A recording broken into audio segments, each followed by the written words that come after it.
ಸಮಿತಿಯವರು ಕೋರ್ಟಿಗೆ ಹೋದರು. ಕೋರ್ಟ್ನವರು 2-3 ಪ್ರಶ್ನೆ ಕೇಳಿದರು. ಚಕ್ರವರ್ತಿ ಸೂಲಿಬೇಲೆಯವರು ಈ ಹಿಂದೆ ಯಾವುದಾದ್ರೂ ಹಿಂದೂ ಸಮಾಜೋತ್ಸವಕ್ಕೆ ಹೋಗಿದ್ದಾರಾ?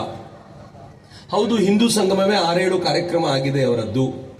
2ನೇ ಪ್ರಶ್ನೆ, ಆಗಿರೋ ಕಾರ್ಯಕ್ರಮದಲ್ಲಿ ಎಲ್ಲಾದರೂ ಗಲಾಟೆ ಆಗಿದೆಯಾ? ಎಲ್ಲೂ ಗಲಾಟೆ ಇಲ್ಲ. ಹಾಗಿದ್ರೆ ಬಾಯಿ ಮುಚ್ಕೊಂಡು ಬಿಡಿ ಮಾಡ್ಲಿಕ್ಕೆ.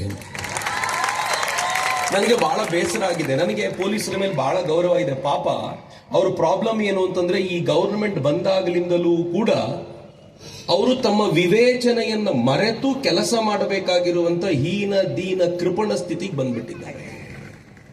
ನಾನು ಸುಮ್ಮನೆ ಕೇಳೋದು ಮಿತ್ರರೇ, ರಾಷ್ಟ್ರೀಯ ಸ್ವಯಂ ಸೇವಕ ಸಂಘಕ್ಕೆ 100 ವರ್ಷ ಆಗಿರುವಂತಹ ರಾಷ್ಟ್ರೀಯ ಸ್ವಯಂ ಸೇವಕ ಸಂಘ ತನ್ನೆಲ್ಲ ಕಾರ್ಯಕರ್ತರಿಗೂ ಏನು ಕೆಲಸ ಕೊಡುತ್ತೆ? ಗಿಡ ನೆಡಿ ಅಂತ ಹೇಳುತ್ತೆ. ತನ್ನೆಲ್ಲ ಕಾರ್ಯಕರ್ತರಿಗೂ ಏನ್ ಕೆಲಸ ಕೊಡುತ್ತೆ? ನಾಗರಿಕ ಕರ್ತವ್ಯ ನಿರ್ವಹಣೆ ಮಾಡ್ರಪ್ಪ, ಅಕ್ಕ ಅಂತೂ ಟ್ಯಾಕ್ಸ್ ಕಟ್ರಪ್ಪ ಅಂದ್ಬಿಟ್ರು.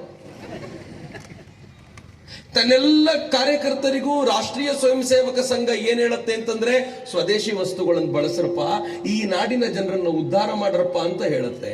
ತನ್ನೆಲ್ಲ ಜನರಿಗೂ ಏನ್ ಹೇಳುತ್ತೆ ಅಂತಂದ್ರೆ, ಕುಟುಂಬವನ್ನ ಗಟ್ಟಿಯಾಗಿ ಇಟ್ಕೊಳ್ರಪ್ಪ, ಅದರಿಂದ ರಾಷ್ಟ್ರ ಗಟ್ಟಿಯಾಗುತ್ತೆ ಅಂತ ಹೇಳುತ್ತೆ. ತನ್ನೆಲ್ಲ ಜನರಿಗೂ ಏನ್ ಹೇಳುತ್ತೆ ಅಂತಂದ್ರೆ, ಜಾತಿಯ ಹೆಸರಲ್ಲಿ ಹೊಡೆಯುವಂತ ಕೆಟ್ಟ ಜನ ಬಹಳ ಇದ್ದಾರೆ, ಅವರ ಕೆಟ್ಟ ದೃಷ್ಟಿಯಿಂದ ದೂರವಾಗಿ ಎಲ್ಲರೂ ಒಂದಾಗ್ರಪ್ಪ ಅಂತ ಹೇಳುತ್ತೆ. ಇದೊಂದು ರಾಷ್ಟ್ರೀಯ ಸ್ವಯಂ ಸೇವಕ ಸಂಘ ಗಲಾಟೆ ಮಾಡಿಸೋ ಸಂಘ ಏನ್ರಿ? ಆಯ್ತಪ್ಪ, ಪೊಲೀಸರಿಗೆ ಸ್ವಂತ ವಿವೇಚನೆ ಆದ್ರೂ ಬೇಡವಾ? ನನಗೆ ಬಹಳ ಆಶ್ಚರ್ಯ ಅನ್ಸುತ್ತೆ. ಇದುವರೆಗೂ ಸಾವಿರಾರು ಕಾರ್ಯಕ್ರಮಗಳು ನಡೆದವು, ಎಲ್ಲೂ ಕೂಡ ಒಂದು ಗಲಾಟೆಯ ವರದಿ ಇಲ್ಲ.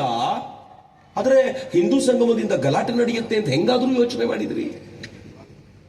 ಆದ್ರೆ ಹಿಂದೂ ಸಮಾಜ ಹೇಗಿದೆ ಅಂತಂದ್ರೆ, ಈ ತರದ ಯೋಚನೆಗಳನ್ನೆಲ್ಲ ಕಸದ ಬುಟ್ಟಿಗೆ ಎಸೆದು ನಾವು ಮತ್ತೆ ಒಂದಾಗ್ತೀವಿ ಅಂತ ತೋರಿಸುವಂತ ಅದ್ಭುತವಾದ ಘಟನೆ ನಡೆದಿದೆಯಲ್ಲ, ಆ ಘಟನೆಗೆ ನಾನು ಶರಣು ಅಂತ ಹೇಳಲಿಕ್ಕೆ ಇಚ್ಛೆ ಪಡ್ತೀನಿ. ಏನ್ ಹಿಂದೂ ಸಂಗಮ?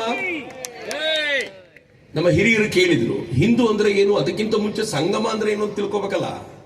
ಏನು ಸಂಗಮ? ಸಂಗಮ ಅಂತಂದ್ರೆ ಒಂದಕ್ಕಿಂತ ಹೆಚ್ಚು ನದಿಗಳು ಸೇರುವಂತ ಜಾಗವನ್ನ ಸಂಗಮ ಅಂತ ಕರೀತಾರೆ. ನಮ್ಗೆಲ್ರಿಗೂ ಪ್ರಯಾಗದಲ್ಲಿ ಒಂದು ಸಂಗಮ ಗೊತ್ತಿದೆ. ನಾವೆಲ್ಲರೂ ಅಲ್ಲಿ ಕುಂಭಮೇಳಕ್ಕೆ ಹೋಗಿದ್ವಿ. ಏನಾಗಿತ್ತು ಸಂಗಮ ಅಲ್ಲಿ? ಗಂಗೆ, ಯಮುನೆ ಮತ್ತು ಗುಪ್ತಗಾಮಿನಿಯಾಗಿ ಸರಸ್ವತಿ ಸೇರಿಕೊಳ್ಳೋದನ್ನ ಸಂಗಮ ಅಂತ ಕರಿತೀವಿ. ಹಿಂದೂ ಸಂಗಮ ಅಂದ್ರೆ ಏನ್ ಗೊತ್ತೇನು? ನಾನು ಗೌಡ, ನಾನು ಬ್ರಾಹ್ಮಣ, ನಾನು ಕುರುಬ, ನಾನು ವೀರಶೈವ, ನಾನು ಲಿಂಗಾಯತ, ಸೆಪರೇಟ್ ಮಾಡಿಟ್ಬಿಟ್ಟಿದಾರಲ್ಲ ಈಗ. ನಾನು ಲಿಂಗಾಯತ, ನಾನು ಬ್ರಾಹ್ಮಣ, ನಾನು ಅದು, ನಾನು ಇದು, ನಾನು ಈ ಜಾತಿ, ನಾನು ಆ ಜಾತಿ ಅಂತ ಸೆಪರೇಟ್ ನದಿಯಾಗಿ ಹರಿತಾ ಇದ್ದವರೆಲ್ಲರೂ ಕೂಡ ಒಂದು ಕಡೆ ಸೇರಿಕೊಂಡು ಸಂಗಮವಾದ್ರೆ ಅದನ್ನ ಹಿಂದೂ ಸಂಗಮ ಅಂತ ಕರಿತೀವಲ್ಲ, ಇದು ಆ ಸಂಗಮ. ಮಿತ್ರೆ, ಇವತ್ತು ನಿಜವಾದ ಒಂದು ಅದ್ಭುತವಾಗಿರುವಂತ ಸಂಗಮ ಆಗಿದೆ. ಈ ಸಂಗಮದ ವೈಶಿಷ್ಟ್ಯ ಏನು ಗೊತ್ತಾ? ಆ ಸಂಗಮಕ್ಕೋಗಿ ಮಹಾಕುಂಭದಲ್ಲಿ ಯಾರ್ಯಾರು ಮಿಂದ್ರೋ ಇಲ್ವೋ ಗೊತ್ತಿಲ್ಲ. ಇವತ್ತು ಯಾರ್ಯಾರು ಮಿಂದ್ರೋ ಅವರು ಮುಂದಿನ 100 ವರ್ಷಗಳ ಕಾಲ, 200 ವರ್ಷಗಳ ಕಾಲ, 1000 ವರ್ಷಗಳ ಕಾಲ ಹಿಂದೂ ಸಮಾಜವನ್ನ ಬಲಗೊಳಿಸಲಿಕ್ಕೆ ತಮ್ಮದನ್ನ ಸಮರ್ಪಣೆ ಮಾಡಿದ್ರು ಅಂತ ಅರ್ಥ ಅಂತ.